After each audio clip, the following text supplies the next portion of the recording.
আসসালামু আলাইকুম ভিউয়ার্স, আজ আপনাদের তাল দিয়ে আমি দুই রকমের পিঠা করে দেখাবো। তো আগে তো অনেক রকমের পিঠাই আমরা করে খেতাম। আজ দেখুন কি পিঠা করি, তাহলে আমার সাথে ভিডিওটি দেখতে থাকুন। এর জন্য নিয়েছি আমি একটি তাল, আর নিয়েছি ময়দা, আর নিয়েছি এক বাটি চিনি। তো তালটি প্রথমে আমি খোসা ছাড়িয়ে নিলাম। এই ঝুড়ির সাহায্যে ঠিক এইভাবে ডলে ডলে এর ভেতরে যে রসটা আছে ওটাকে আমি বার করে নিব। এর জন্য কিন্তু কোনো পানি ব্যবহার করব না, পানি ছাড়াই ওটা বার করব। তো দেখুন তাল থেকে আমি রস বার করে নিয়েছি, ঠিক এতটুকু পরিমাণ রস বের হয়েছে একটি তাল থেকে। এর ভেতরে এখন আমি ময়দাগুলো দিয়ে দিলাম, আর চিনি পুরাটা দিব না, কিছুটা রেখে দিলাম। এরপর স্বাদ মতো একটু লবণ দিলাম।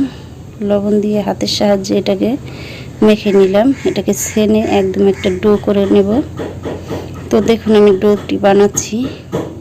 এটা তেমন একটা শক্তও না, একটা নরমও না, কারণ এটা দিয়ে তো দুই রকমের পিঠা হবে, তাই আমি ওই আন্দাজ করেই বানিয়ে নিলাম যাতে দুটো পিঠারই শেপ দেওয়া যায়।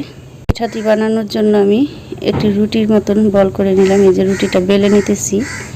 তো রুটিটা বেলা হয়ে গেছে, এখন এই ছুরির সাহায্যে কেটে পিঠার শেপ দিয়ে নিব।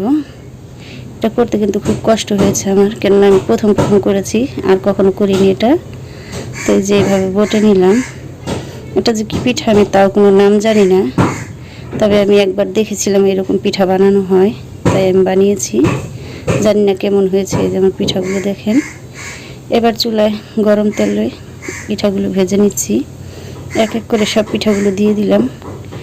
এটা এবার উল্টিয়ে পাল্টিয়ে নেড়ে চেড়ে দেবো।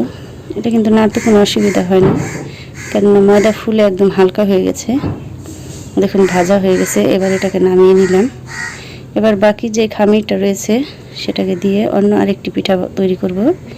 এই যে আমাদের সকলের পরিচিত তালের বড়া, তো এটা দিয়ে বড়া করে নেব। বড়ার শেপ দিয়ে দিচ্ছি। আগে কিন্তু মা চাচিরা প্রচুর মাত্রায় তালের বড়া ভাজতো, ছোটোবেলায় ভীষণ খেতাম। এই বড়াটা কিন্তু ভীষণ মজাদার হয়। তাই ময়দা দিয়ে করলাম, কিন্তু আমার মা সবসময় চালের গুঁড়া দিয়ে করতো। এটা খেতে একটু শক্ত হলেও কিন্তু বেশ মজার। তো তালের দিনে তালের পিঠা না খেলেই নয়। আমিও করলাম যাতে আমার বাচ্চারাও বলতে পারবে আমার মা এই পিঠাটা আমাকে করিয়ে খাইয়েছে।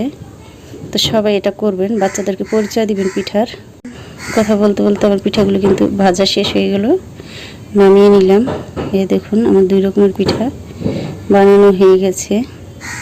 তো এটি কিন্তু একটু শক্ত মচমচা হয়েছে, তারপরও মাশাআল্লাহ অনেকটা মজা হয়েছে। আপনারা বাসায় ট্রাই করবেন। আল্লাহ হাফেজ, সবাই ভালো।